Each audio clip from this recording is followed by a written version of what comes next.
Salam. Selamat datang kepada Bapak Ibu Saudara yang telah hadir untuk mengikuti kebaktian di Jemaat GKI Wonosobo pada hari ini. Dan jika di antara Bapak Ibu Saudara ada yang baru pertama kali hadir dalam kebaktian di Jemaat GKI Wonosobo ini, kami mohon kesediaannya untuk berdiri. Tidak ada ya, terima kasih. Warta lisan Minggu 24 Mei 2026 sebagai berikut. Kebaktian hari ini GKI Wonosobo dilayani oleh Pendeta Obaja Nathanael. Bakal Jemaat Tanjung Anom dan Genting Sari dilayani oleh Bapak Oriadi.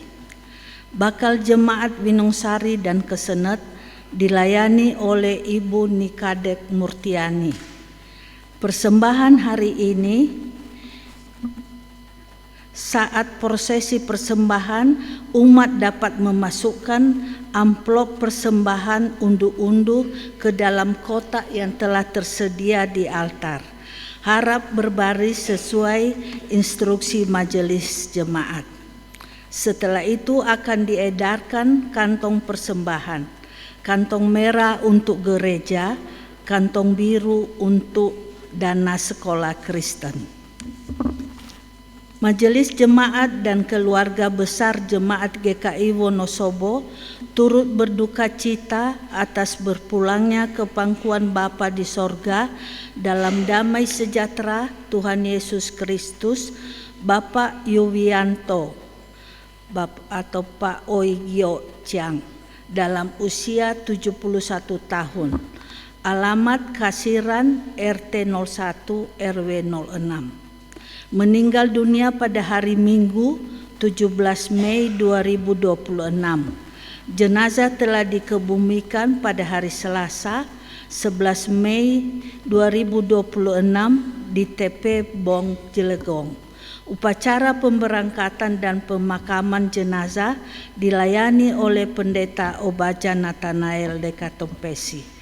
Kiranya kasih Tuhan Yesus Kristus menguatkan dan meneguhkan iman keluarga yang ditinggalkan. Jika Tuhan menghendaki dan bila tidak ada surat keberatan sah dari anggota jemaat, maka pada hari Sabtu 30 Mei 2026 pukul 10 WIB di Gereja GKI Peterongan Semarang akan dilayankan kebaktian peneguhan dan pemberkatan nikah oleh Pendeta Krisnadi Putra Hendarta antara Saudari Elvina Tanuraharja, Putri Bapak Gunanto Tanuraharja, Ibu Ho Wei Chen, dengan Saudara Mikhail Antonio Sugianto, putra Bapak Hadi Sugianto, Ibu Siani almarhumah. 4. Dalam kebaktian Pentakosta Minggu 24 Mei 2026 hari ini diadakan pengumpulan persembahan unduh-unduh dan hasil bumi. 5. Berdasarkan permohonan atestasi keluar ke Jemaat GKI Cipinang Elok Jakarta, nama Ibu Yuliana Ikasari, alamat Kasiran RT RW 0106, Majelis Jemaat GKI Wonosobo telah menyerahkan tanggung jawab pengembalaan yang bersangkutan kepada Majelis Jemaat setempat. Warta selengkapnya dapat Bapak Ibu Saudara-saudari baca dalam warta cetak yang tersedia di dekat pintu masuk gereja dan elektronik warta.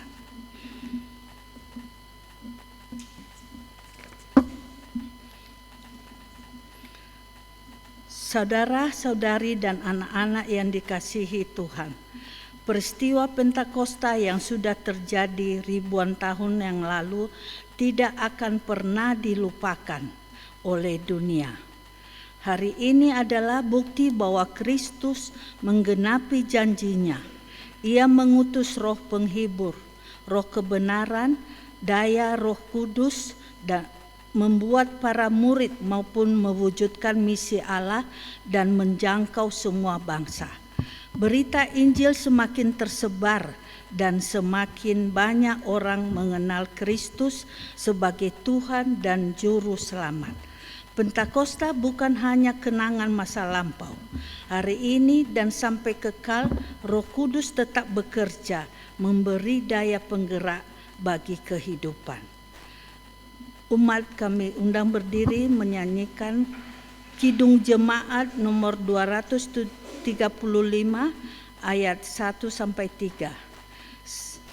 Sementara itu pelayanan ibadah memasuki ruang ibadah.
Pertolongan kita adalah dalam nama Tuhan, pencipta langit dan bumi. Terpujilah Allah Bapa, Anak, dan Roh Kudus.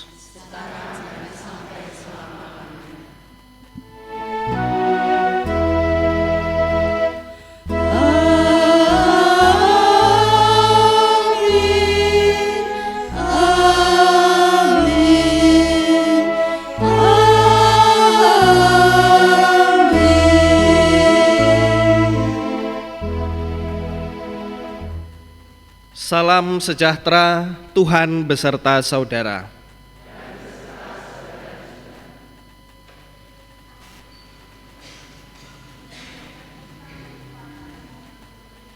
Gereja untuk turut berpartisipasi dalam karya keselamatan Allah bagi dunia. Gereja tidak boleh diam di tengah zaman yang terus berubah.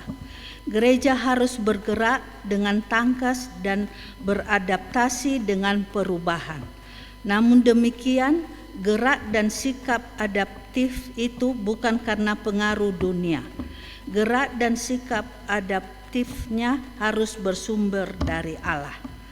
Roh Kudus memberikan daya bagi gereja supaya hidup, bergerak, dan adaptif. Pentakosta meneguhkan kita untuk menghayati karya Roh Kudus. Bukalah hidupmu dan alamilah Dia, Roh Kudus yang turun di tengah kita. Mari kita menyanyi dari PKJ nomor 95 ayat 1 sampai 3.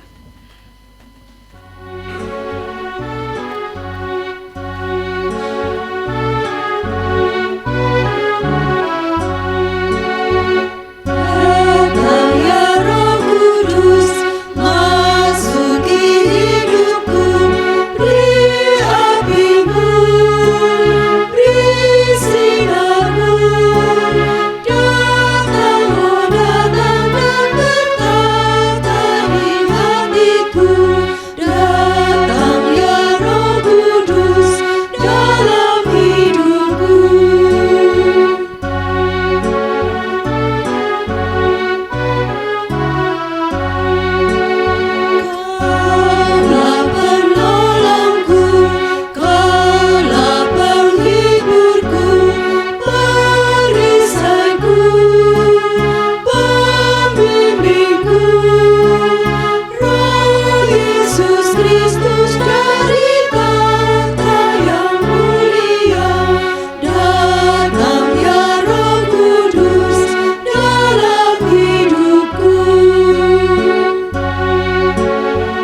Saudara-saudari, mari kita berdoa.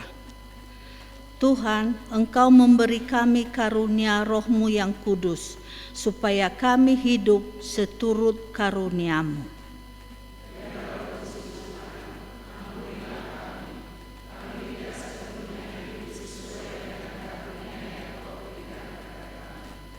Roh Kudus Tuhan, Engkau memberikan berbagai karunia supaya kami bangkit dan bergerak di tengah dunia yang terus berubah.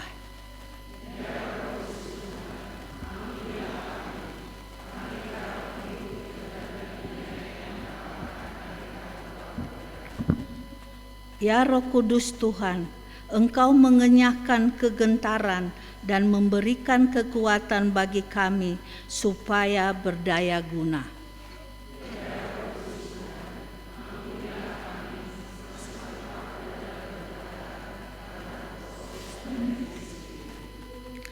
Ya Roh Kudus Tuhan, Roh-Mu memberikan daya supaya kami tangkas menjalankan panggilan Kristus.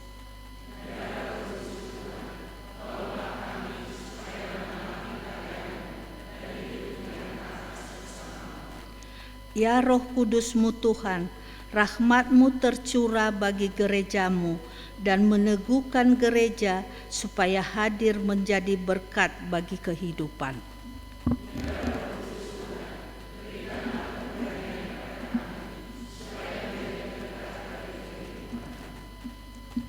Ya Roh Kudus Tuhan, di dalam Engkau kami berserah dan memohon rahmat oleh persekutuan kasih yang kekal, Bapa, Anak, dan Roh Kudus.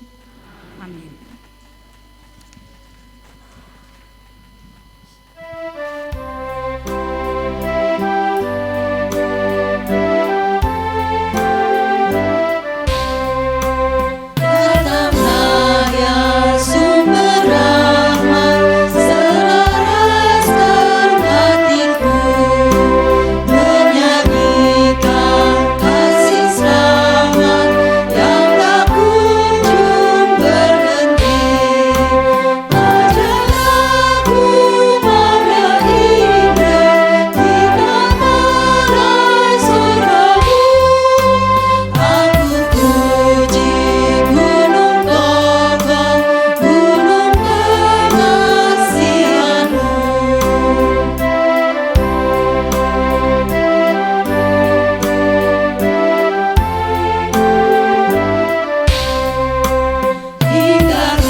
Inilah berita anugerah dari Tuhan yang diambil dari Yohanes 14 ayat 15 sampai dengan 17 yang berbunyi demikian. Jikalau kamu mengasihi aku, kamu akan menuruti segala perintah-perintahku. Aku akan minta kepada Bapa dan Ia akan memberikan kepadamu seorang penolong yang lain, supaya Ia menyertai kamu selama-lamanya, yaitu Roh kebenaran. Dunia tidak dapat menerima dia, sebab dunia tidak melihat dia dan tidak mengenal dia. Namun kamu mengenal dia, sebab ia menyertai kamu dan akan diam di dalam kamu. Demikianlah berita anugerah dari Tuhan.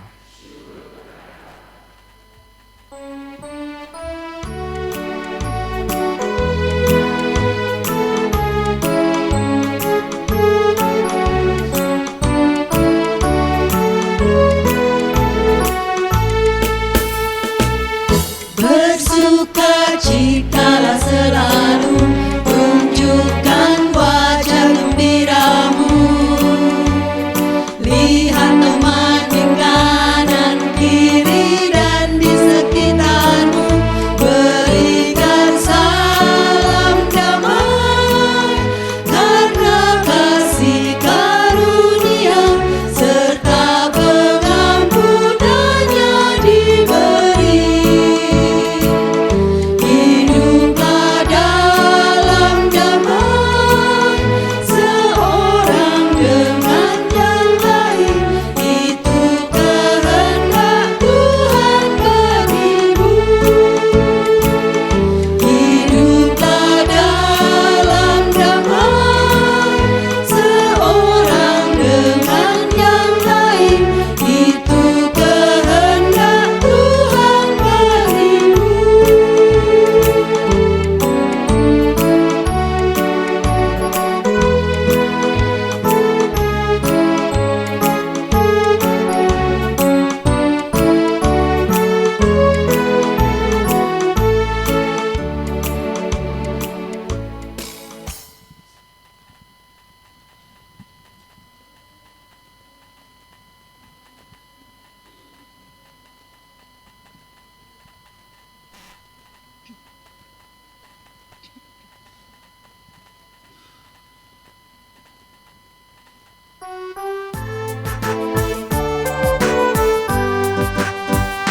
Apinya berkobar dalam hatiku, ku diam karena Yesus yang memberi. Dihangatkan jiwaku, tak perlu ku mengeluh, darahnya membasuh diriku bersih. Apinya terang, jiwaku senang, muliakanlah Tuhanku. Haleluya bergembar, Yesus Raja yang benar. Apinya berkobar dalam hatiku.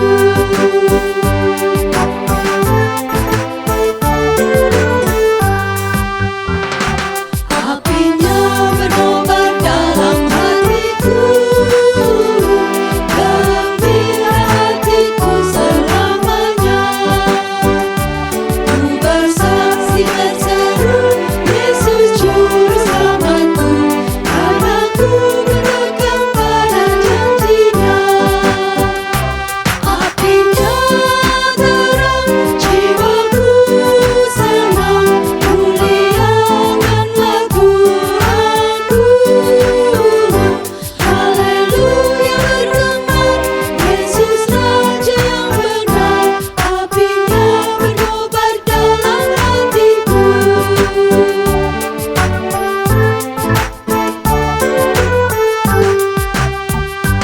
Apinya berkobar dalam hatiku, jiwaku selamatkan lekasnya. Nyala kasih dalamku, mengalahkan seteru, Roh memimpin hidupku seluruhnya. Apinya terang, jiwaku senang, muliakanlah Tuhanku. Haleluya bergembar, Yesus Raja yang benar. Apinya berkobar dalam hatiku.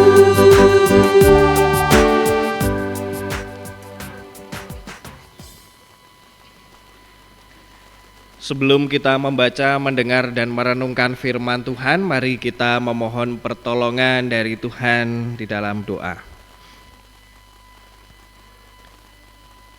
Ya Tuhan, saat ini kami akan mendengarkan firman-Mu, firman yang menjadi penolong di dalam kehidupan kami, firman yang menjadi penunjuk untuk jalan kehidupan kami. Kiranya Tuhan menolong kami, membuka hati dan pikiran kami, sehingga kami bisa menerima firman itu dengan kerendahan hati. Dan mampukanlah kami oleh Roh Kudus-Mu, gerakanlah kami sehingga kami dapat menyatakan firman tersebut melalui kehidupan kami sehari-hari. Tolonglah kami ya Tuhan, di dalam nama Tuhan Yesus kami berdoa. Amin. Bacaan pertama diambil dari Kisah Para Rasul 2 ayat 1 hingga 21. Kisah Para Rasul pasal 2 ayat 1 hingga 21. Ketika tiba hari Pentakosta, semua orang percaya berkumpul di satu tempat. Tiba-tiba turunlah dari langit suatu bunyi seperti tiupan angin keras yang memenuhi seluruh rumah di mana mereka duduk. Dan tampaklah kepada mereka lidah-lidah seperti nyala api yang bertebaran dan hingga pada mereka masing-masing. Maka penuhlah mereka dengan Roh Kudus, lalu mereka mulai berkata-kata dalam bahasa-bahasa lain, seperti yang diberikan oleh Roh Kudus kepada mereka untuk mengatakannya. Waktu itu di Yerusalem diam orang-orang Yahudi yang saleh dari segala bangsa di bawah kolong langit. Ketika turun bunyi itu, berkerumunlah orang-orang banyak. Mereka bingung karena mereka masing-masing mendengar rasul-rasul itu berkata-kata dalam bahasa mereka sendiri. Mereka semua tercengang-cengang dan heran, lalu berkata, "Bukankah mereka semua yang berkata-kata itu orang Galilea? Bagaimana mungkin kita masing-masing mendengar mereka berkata-kata dalam bahasa kita sendiri, yaitu bahasa yang kita pakai di negeri asal kita? Kita orang Partia, Media, Elam, penduduk Mesopotamia, Yudea, dan Kapadokia, Pontus dan Asia, Frigia dan Pamfilia, Mesir dan daerah-daerah Libya yang berdekatan dengan Kirene, pendatang-pendatang dari Roma, baik orang Yahudi maupun penganut agama Yahudi, orang Kreta dan orang Arab. Kita mendengar mereka berkata-kata dalam bahasa kita sendiri tentang perbuatan-perbuatan besar yang dilakukan Allah. Mereka semuanya tercengang-cengang dan sangat termangu-mangu sambil berkata seorang kepada yang lain, "Apakah artinya ini?" Tetapi orang lain menyindir, "Mereka sedang mabuk oleh anggur manis."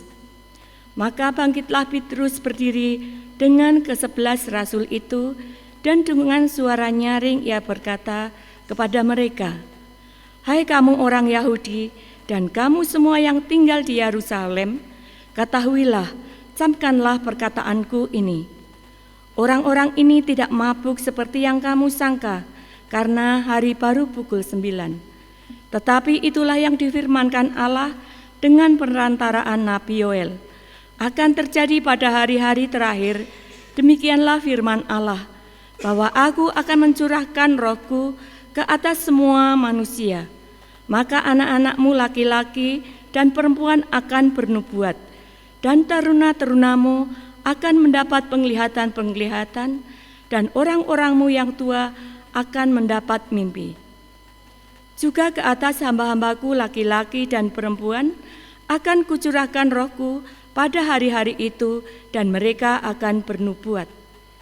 Dan aku akan mengadakan mujizat-mujizat di atas, di langit, dan tanda-tanda di bawah di bumi, darah dan api, dan gumpalan-gumpalan asap. Matahari akan berubah menjadi gelap gulita, dan bulan menjadi darah sebelum datangnya hari Tuhan, hari yang besar dan mulia itu. Dan barang siapa yang berseru kepada nama Tuhan akan diselamatkan. Demikianlah sabda Tuhan.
Bacaan kedua diambil dari 1 Korintus 12 ayat 3 sampai 13.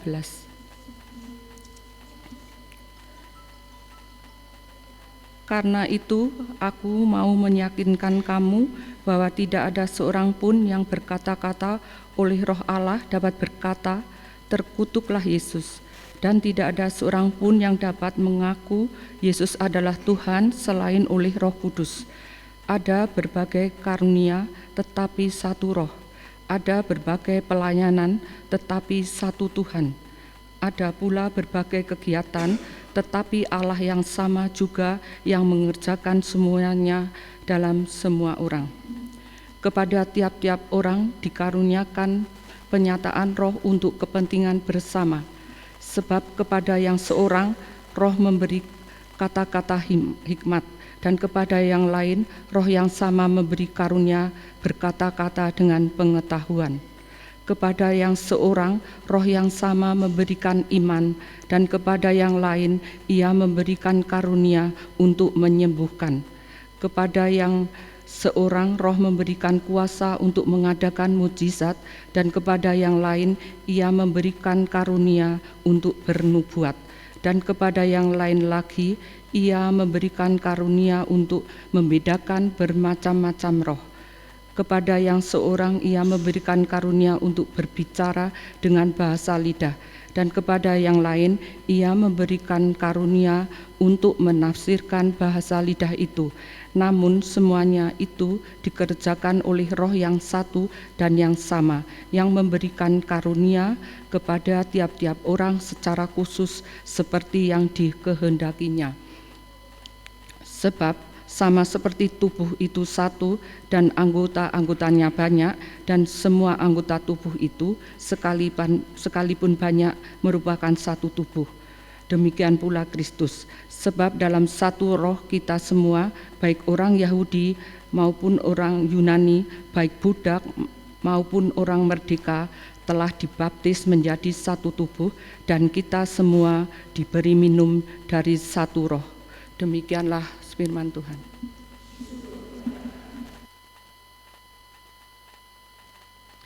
Injil Tuhan kita Yesus Kristus menurut Yohanes. Yohanes pasal 20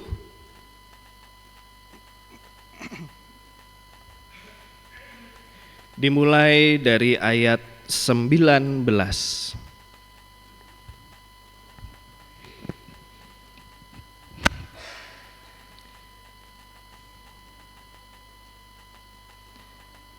Ketika hari sudah malam pada hari pertama minggu itu, dan murid-murid berada di suatu tempat dengan pintu-pintu terkunci karena mereka takut kepada para pemuka Yahudi, datanglah Yesus dan berdiri di tengah-tengah mereka dan berkata, "Damai sejahtera bagi kamu."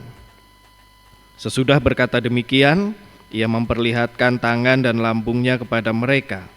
Murid-murid itu bersukacita ketika mereka melihat Tuhan. Kata Yesus sekali lagi, "Damai sejahtera bagi kamu. Sama seperti Bapa mengutus aku, sekarang aku juga mengutus kamu." Sesudah berkata demikian, Ia mengembusi mereka dan berkata, "Terimalah Roh Kudus. Jikalau kamu mengampuni dosa orang, dosanya diampuni. Dan jikalau kamu menyatakan dosa orang tetap ada, dosanya tetap ada." Demikianlah pembacaan Injil Tuhan kita Yesus Kristus. Kita yang berbahagia ialah kita yang mendengarkan firman Tuhan dan yang memeliharanya. Haleluya. Haleluya, haleluya, haleluya.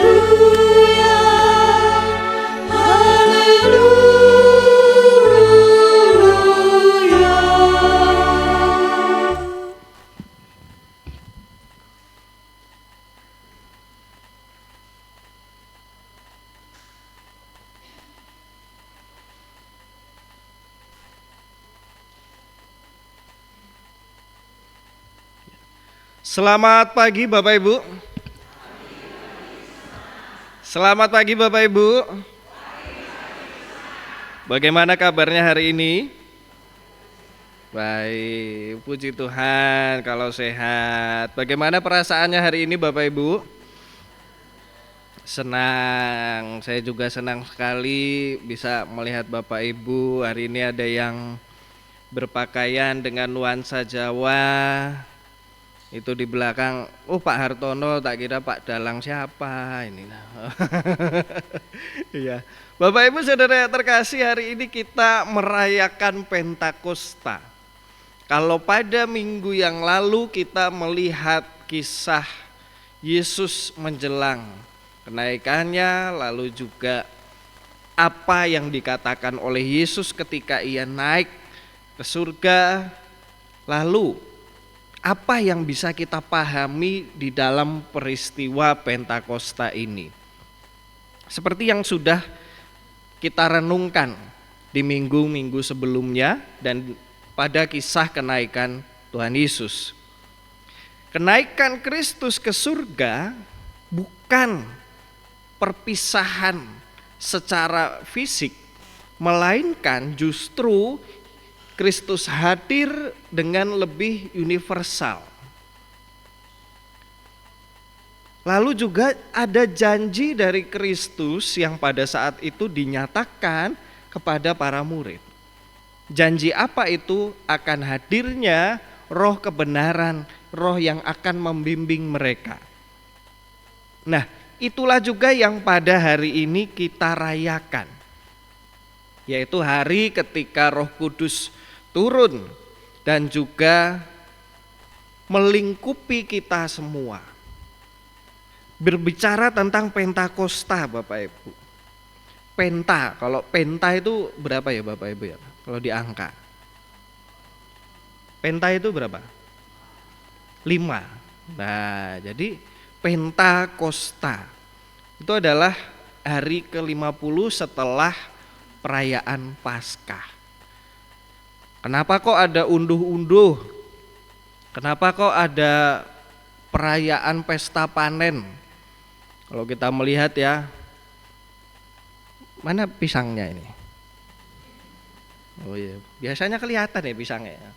Ada di depan itu pisangnya. Nah, perayaan pesta panen pada saat itu adalah tradisi. Nah, tradisi dari orang-orang Israel. Jadi Pentakosta itu bertepatan dengan beberapa peristiwa. Jadi bagi orang Israel, Pentakosta merupakan perayaan syukur atas panen yang boleh diberikan oleh Tuhan. Dan hasil pertama dari panen itu dibawa ke bait Allah lalu dipersembahkan kepada Tuhan. Jadi makanya kenapa kita membawa hasil bumi. Nah, ini juga merupakan simbol syukur kita kepada Tuhan. Dan pengingat bahwa pada saat itu Pentakosta juga merupakan perayaan panen. Dan hasil pertama dari panen itu kita bawa sebagai ungkapan syukur kita yang kita serahkan kepada Tuhan. Itu. Tapi kalau semakin kesini ya Bapak Ibu, kita lihat perkembangan zaman, hasil buminya semakin sedikit ya. Semakin sedikit. Kenapa semakin sedikit? Karena tanahnya juga semakin sedikit. Itu. Apalagi kalau di kota besar dan lain sebagainya. Mungkin 5-10 tahun ke depan hasil panennya sudah panen sawit, panen batu bara ya. Dan semoga tidak pesta babi saja kita di sini ya Bapak Ibu ya. Nah, jadi itu pesta panen. Dan mungkin 10 tahun ke depan, 5 tahun ke depan, pesta panennya tidak lagi, kalau sekarang sudah lebih canggih bahkan. Disediakan kotak persembahan, ungkapan syukurnya bisa diberikan melalui amplop. Mungkin nanti bisa melalui kris Bapak Ibu. Wah, panennya panen kris. Wah. Pakai QRIS. Jadi semakin canggih ya. Itu juga salah satu aspek yang nanti akan kita bahas, yaitu tentang adaptasi. Tapi kita bahas lagi nih tentang pesta panen. Jadi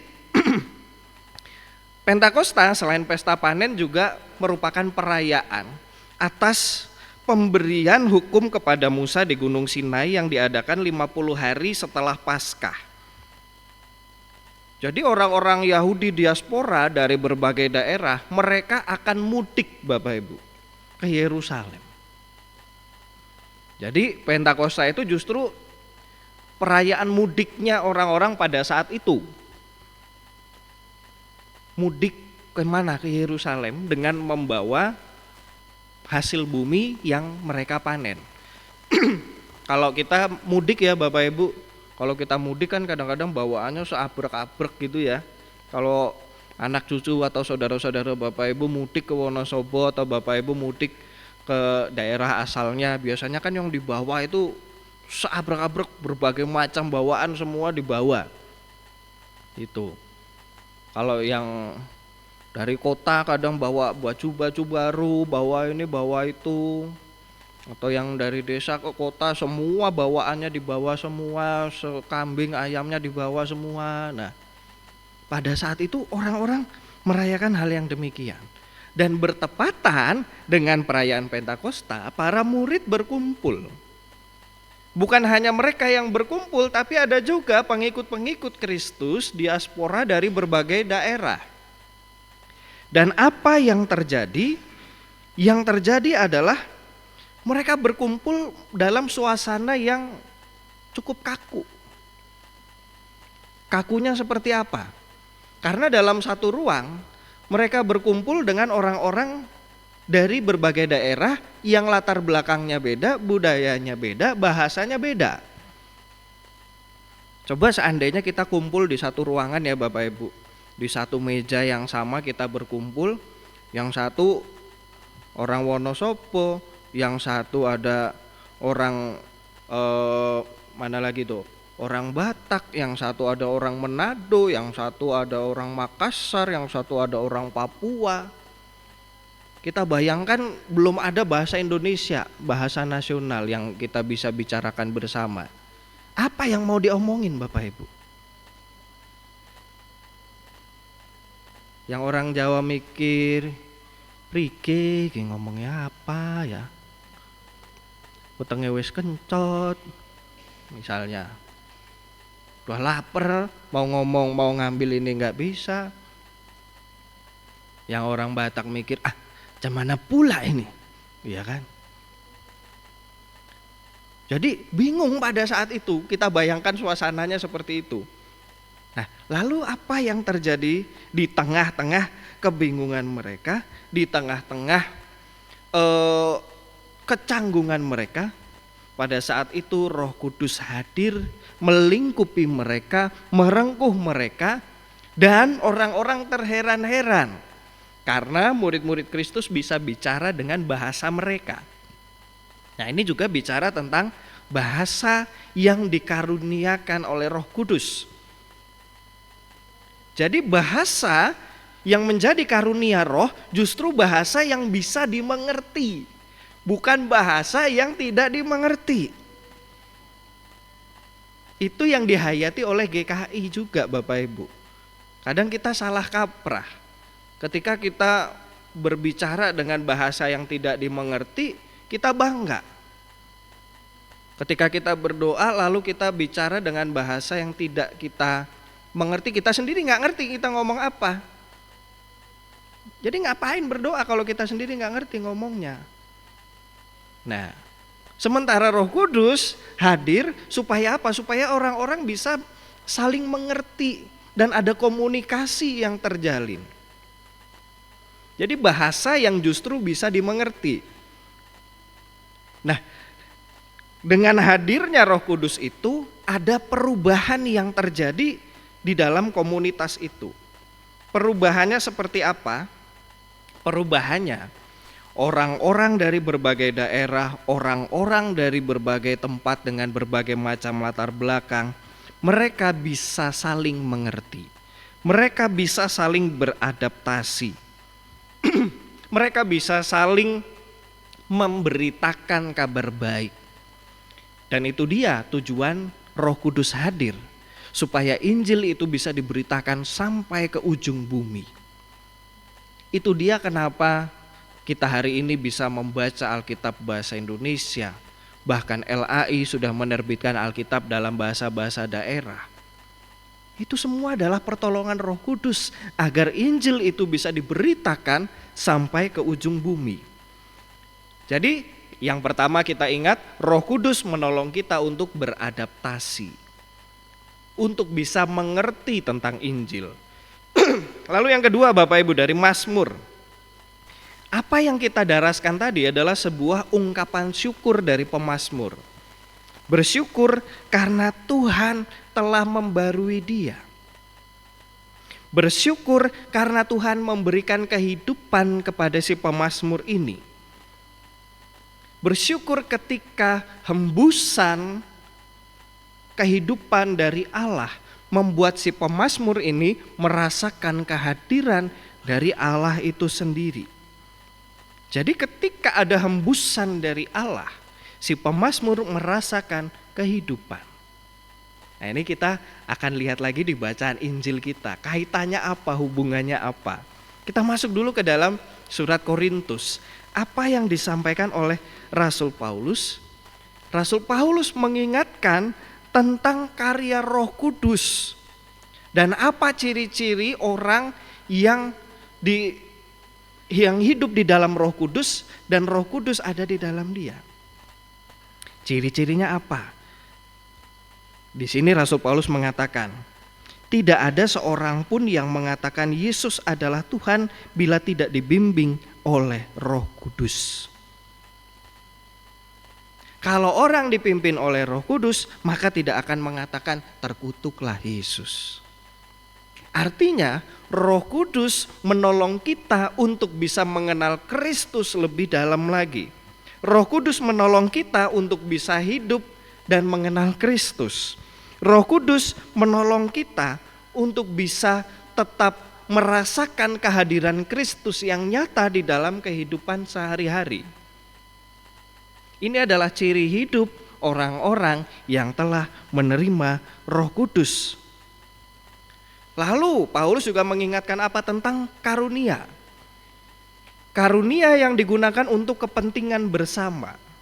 Kalau Bapak Ibu lihat di pegangan ajarannya GKI ya Bapak Ibu, di dalam tata gereja dan tata laksana GKI, di situ juga ada penjelasan tentang karunia roh. GKI memahami bahwa karunia roh itu adalah sesuatu yang diberikan oleh Tuhan supaya kita bisa hidup bersama. Begitu juga dengan ketika Roh Kudus itu hadir untuk komunitas pengikut Kristus atau jemaat Korintus. Mereka tadinya membanggakan, saya bisa bernubuat, saya bisa ini, saya bisa itu. Apalagi ada yang membanggakan saya dipenuhi oleh Roh Kudus. Akhirnya apa? Semua orang saling membanggakan diri, saling menyombongkan diri. Padahal karunia-karunia itu diberikan supaya mereka bisa saling membangun. Itu tujuannya. Makanya kalau kita ada di dalam gereja, lalu ada orang-orang yang menyombongkan diri dengan mengatakan dirinya diberikan karunia oleh Tuhan atau lebih daripada orang lain, berarti itu bukan karunia roh. Kadang saking sukacitanya orang, saking bangganya orang, jatuhnya bukan lebih kepada kesaksian tapi lebih kepada kesombongan. Seolah-olah diri saya yang paling dipenuhi oleh roh. Seolah-olah saya yang hanya bisa mendengar bisikan roh itu. Seolah-olah hanya saya yang bisa punya kemampuan dan kemampuan itu tidak dimiliki oleh orang lain. Sehingga merasa diri paling istimewa di dalam gereja, merasa diri paling punya pengalaman di dalam gereja, merasa diri paling diberkati oleh Roh Kudus. Kadang seperti itu Bapak Ibu yang terjadi. Di sini Paulus meluruskan bahwa karunia-karunia itu digunakan supaya kita semakin rendah hati, supaya jemaat itu semakin bertumbuh, Kalau karunia itu hanya digunakan untuk meninggikan diri sendiri, itu bukan Roh Kudus. Tapi kalau karunia yang kita punya digunakan untuk mengembangkan jemaat, itulah yang disebut sebagai karunia roh. Makanya ketika kita hadir dan bergereja, Bapak Ibu, kita tidak hanya tinggal diam, tapi kita bergerak bersama, karena Roh Kudus itu yang menggerakkan kita. Melalui apa? Melalui keterampilan, melalui pelayanan. Ketika PNJ kita yang tadi nyanyi misalnya, itu adalah karunia roh bagi para PNJ ini untuk bisa bernyanyi. Dan para PNJ menggunakan karunia itu untuk menolong kita bernyanyi. Begitu juga dengan pemusik, begitu juga dengan Bapak Ibu dalam berbagai macam pelayanan Bapak Ibu sekalian. Itulah yang disebut sebagai karunia roh. Jadi Bapak Ibu Saudara yang terkasih, kita belajar tentang karunia roh yang memampukan kita untuk bergerak. Lalu Yohanes, apa yang disampaikan oleh Tuhan Yesus? Sebenarnya bacaan ini sudah kita baca di Minggu Paskah. Tapi apa yang bisa kita pahami? Yang mau kita soroti pada bacaan kita hari ini adalah ketika Yesus mengatakan, terimalah Roh Kudus. Lalu di ayat 22, ia mengembusi mereka. Ia mengembusi mereka. Artinya apa? Ini adalah sebuah simbol yang seharusnya mengingatkan para murid tentang kisah penciptaan. Di dalam kisah penciptaan, manusia yang hanya diciptakan dari debu dan tanah ini, lalu yang hanya seonggok daging dan tulang ini, tanpa dihembuskan roh oleh Allah, maka kita bukan apa-apa. Tapi ketika manusia ini pada kisah penciptaan dihembuskan roh oleh Allah, maka manusia ini bisa hidup. Begitu juga dengan kita. Ketika ada roh Allah di dalam kita, maka disitulah kita bisa merasakan kehidupan.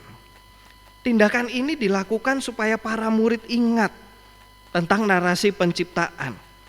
Manusia yang hanya dari debu dan tanah bisa hidup karena ada hembusan itu. Dan Yesus melakukan hal yang sama kepada para murid. Para murid yang tadinya mereka tidak tahu harus apa, yang tadinya mereka bingung harus bagaimana, tapi Yesus mengembuskan roh itu. Lalu Yesus mengatakan, terimalah Roh Kudus. Dengan menerima Roh Kudus itu, maka para murid akan bisa berkarya, akan bisa hidup, akan bisa menyatakan pengampunan dari Tuhan bagi dunia. Jadi karena ada roh itu, maka kita dimampukan untuk bergerak, untuk bisa menyatakan karya Allah bagi dunia. Jadi hari ini apa yang mau sama-sama kita renungkan Bapak Ibu? Pentakosta itu bukan hanya sekedar perayaan panen, bukan hanya sekedar pesta, bukan hanya sekedar ke gereja pakai baju adat dan lain sebagainya, tidak.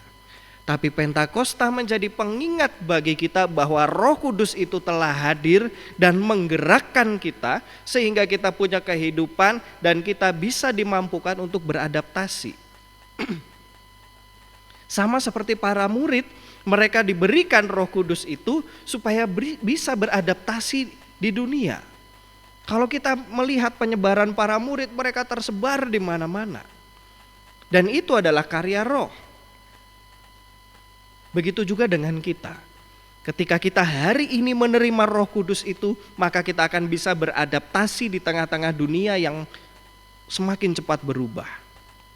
Dan bukan hanya beradaptasi, tapi kita juga dimampukan untuk bergerak menyatakan karya itu bagi dunia. Bapak Ibu, dunia itu sekarang semakin cepat berubah. Bapak Ibu percaya nggak dunia itu cepat berubah? Kalau kita lihat di dalam berita-berita di media sosial dan lain sebagainya. Dunia itu berubah begitu cepat. Tiba-tiba listrik mati di Sumatera, mungkin besok di Jawa ada isu apa, di Papua ada isu apa, di Kalimantan ada isu apa. Tiba-tiba harga plastik naik beberapa waktu yang lalu. Tiba-tiba harga BBM naik, tiba-tiba semua harga naik, dan lain sebagainya. Ini adalah perubahan-perubahan yang begitu cepat. Dan kalau kita tidak bisa beradaptasi di tengah perubahan itu, apa yang akan terjadi Bapak Ibu? Yang akan terjadi adalah keputusasaan, yang akan terjadi adalah kita tidak bisa apa-apa, ya sudah, kita termakanlah oleh zaman. Tapi dengan hadirnya Roh Kudus, apapun yang terjadi di tengah dunia ini kita akan bisa beradaptasi dan kita dimampukan untuk terus bergerak dan bertumbuh. Begitu juga harapannya untuk gereja. Apakah Roh Kudus sudah hadir bagi GKI Wonosobo? Seharusnya kalau Roh Kudus hadir bagi GKI Wonosobo, kita akan bisa beradaptasi dengan zaman. Beradaptasi dengan berbagai macam pergumulan dunia ini. Caranya bagaimana supaya kita bisa beradaptasi? Ya kitanya harus bergerak Bapak Ibu. Roh Kudus menggerakkan para murid, begitu juga Roh Kudus menggerakkan kita. Ayo kita bergerak bersama. Kalau kita melihat kenapa semakin tahun hasil bumi semakin berkurang. Mungkin karena penghasilan semakin berkurang juga. Karena apalagi yang mau dihasilkan oleh bumi? Semua sudah jadi beton, masuk kita mau mempersembahkan beton ke depan kan gak mungkin toh. Semua sudah jadi elektronik dan lain sebagainya. Apalagi yang mau kita persembahkan selain diri kita? Bagaimana gereja bisa bertumbuh ketika sekarang kita defisit, gak tahu harus bagaimana. Ketika bahkan buat sekolah saja kita harus mengurangi Bapak Ibu. Karena kita harus memilah dan lebih mengketatkan anggaran. Tapi kalau Roh Kudus hadir, kita percaya bahwa semua pergumulan itu bisa kita lalui dan pelayanan kita bisa akan tetap berjalan sampai kapanpun itu. Dan Tuhan memampukan kita semua untuk memberikan diri kita supaya pelayanan dari gereja ini juga bisa terus beradaptasi dengan segala pergumulan zaman. Jadi Bapak Ibu, mari kita menyerahkan diri kepada Tuhan. Roh Kudus sudah hadir menolong kita dan menggerakkan kita. Wujudkanlah karya Roh Kudus itu melalui kehidupan kita. Ayo kita bergerak, beradaptasilah dengan zaman dan lakukanlah pelayanan kita karena Roh Kudus sudah menggerakkan kita. Kiranya Tuhan menolong kita. Selamat melayani dalam tuntunan Roh Kudus. Amin.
bersama dengan umat Tuhan di segala abad dan tempat, marilah kita memperbarui iman percaya kita dengan mengucapkan pengakuan iman rasuli.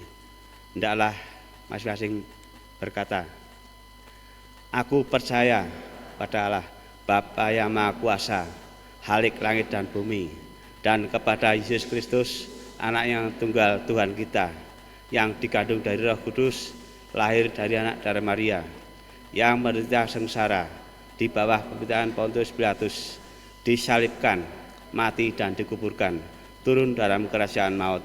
Pada hari yang ketiga, bangkit pula dari antara orang mati, naik ke surga, duduk di sebelah tangan Allah, Bapa yang Maha Kuasa, dan dari sana akan datang untuk menghakimi orang yang hidup dan yang mati. Aku percaya pada Roh Kudus, gereja yang kuduskan am, persekutuan orang kudus, pengampunan dosa, kebangkitan orang mati, dan hidup yang kekal. Dipersilakan. Amin.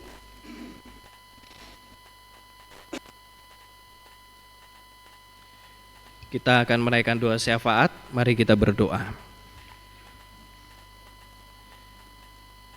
Di tengah kehidupan yang selalu berjalan, dunia yang selalu berkembang, perubahan-perubahan yang begitu cepat terjadi, Tuhan, saat ini kami menyadari bahwa Roh Kudus itu telah hadir. Roh Kudus itu yang memampukan kami untuk bisa beradaptasi di tengah-tengah perkembangan zaman, beradaptasi dengan berbagai macam pergumulan yang kami alami di dunia ini. Ajar kami untuk tetap mengingat akan hadirnya Roh Kudus itu, dan ajar kami untuk tetap setia hidup di dalam Tuhan, dalam tuntunan Roh Kudus. Ya Tuhan, begitu juga dengan gerejamu GKI Wonosobo. Di tengah berbagai macam pergumulan, di tengah berbagai hal yang dihadapi, kiranya Tuhan menolong agar gereja ini bisa terus beradaptasi. Gereja ini bisa terus mewujudkan kesaksian, pelayanan dan persekutuan. Dan Tuhan yang menolong kami, Roh Kudus-Mu menggerakkan kami supaya kami juga mau ikut terlibat melayani dan berkarya bersama dengan Tuhan. Kami berdoa juga untuk bangsa dan negara kami. Engkau tahu Tuhan apa yang terjadi di dalam bangsa ini. Untuk saudara-saudara kami di Sumatera yang kemarin mengalami pemadaman listrik berhari-hari, untuk saudara-saudara kami di Papua, di Kalimantan, Sulawesi, dan daerah-daerah lainnya yang mungkin harus kehilangan tempat tinggal karena lahan semakin sedikit, lahan hijau menjadi pertambangan dan lain sebagainya. Tuhan, tolonglah negeri ini. Berikan hikmat kepada para pemimpin kami agar mereka dapat memimpin dengan ketulusan dan bukan untuk mencari keuntungan pribadi. Suara-suara dari rakyat bisa didengar, bukan dibungkam. Ya Tuhan, kami berdoa untuk setiap kami atau saudara-saudara kami yang tengah bergumul karena sakit penyakit, dirawat di rumah sakit maupun di rumah. Setiap kami yang menghadapi pergumulan hidup yang mungkin cukup berat dan membuat kami merasa putus asa. Kami berdoa juga untuk keluarga-keluarga yang merindukan keharmonisan, pemulihan relasi antara anggota keluarga, pasangan-pasangan suami istri yang tengah merindukan hadirnya buah hati di tengah hidup pernikahan.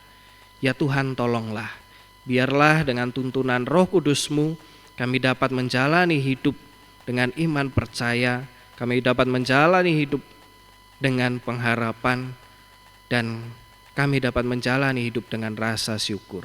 Terima kasih ya Tuhan. Dan hari ini kami juga bersyukur untuk hasil bumi yang boleh kami rayakan dan untuk kebaikan Tuhan yang kami rasakan di dalam kehidupan kami. Terima kasih ya Tuhan. Kami naikkan doa ini ke dalam satu nama Tuhan kami Yesus Kristus. Di dalam nama Tuhan Yesus kami berdoa. Amin.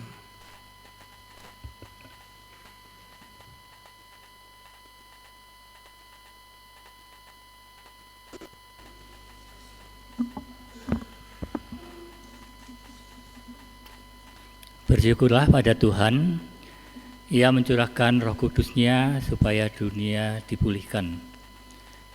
Dengan hati yang bersyukur serta mengingat firman-Nya, kita membawa persembahan bagi Tuhan. Mazmur 50 ayat 23 akan mendasari persembahan kita. Siapa yang mempersembahkan korban syukur, ia memuliakan aku. Orang yang benar jalannya akan kuperlihatkan keselamatan dari Allah. Hari ini akan diadakan persembahan unduh-unduh. Nanti untuk prosesinya jemaat akan maju ke depan lewat lorong kanan dan kiri dan kembali lewat lorong tengah. Nanti akan dimulai oleh majelis jemaat. Kita akan menyambut persembahan ini dari NKB 100 bait 1 sampai 3.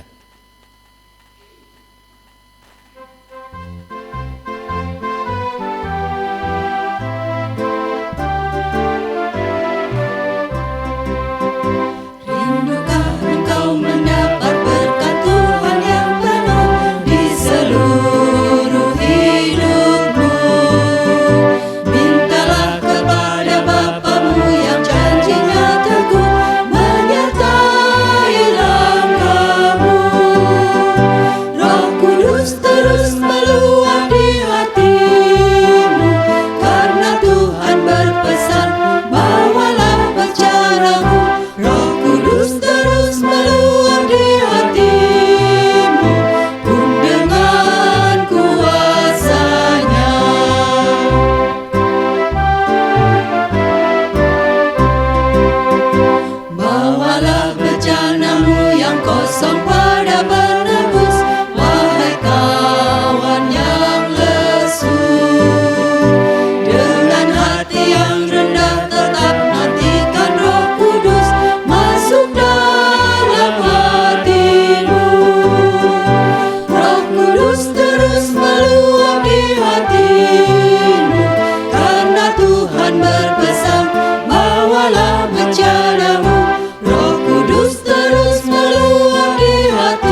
Tuhan, pada saat ini kami bersyukur untuk penyertaan Tuhan selama ini. Tuhan telah memberkati kami, dan pada saat ini kami membawakan sebagian apa yang telah Engkau berikan pada kami. Biar Engkau kuduskan persembahan ini, dan Tuhan memberikan hikmat kepada majelis jemaat untuk dapat mengelola dan diperuntukkan sesuai dengan rencana Tuhan. Dan Tuhan, kami percaya Tuhan terus akan memberkati kami semua pada waktu-waktu yang akan datang. Doa syukur ini kami alaskan di dalam nama Tuhan Yesus Kristus. Amin.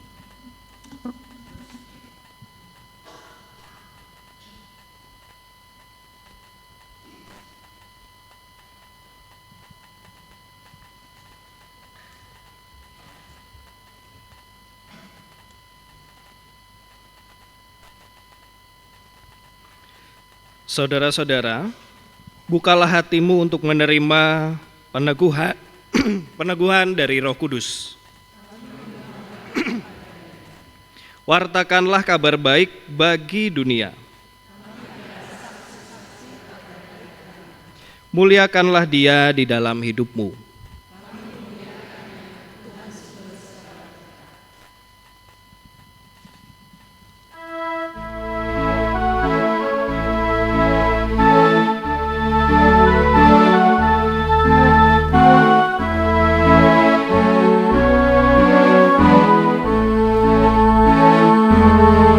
Sebarkan wartanya kepada manusia.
Bapak Ibu Saudara yang terkasih di dalam Yesus Kristus, kebaktian kita hari ini di tempat ini sudah selesai, tapi tugas dan ibadah kita yang sesungguhnya baru akan dimulai ketika kita keluar dari tempat ini. Roh Kudus telah tercurah bagi kita, maka beradaptasilah dan bergeraklah untuk melayani Tuhan di dalam dunia ini. Kini pergilah dan terimalah berkat dari Tuhan. Diberkatilah orang yang mengandalkan Tuhan, yang mempercayakan dirinya pada Tuhan.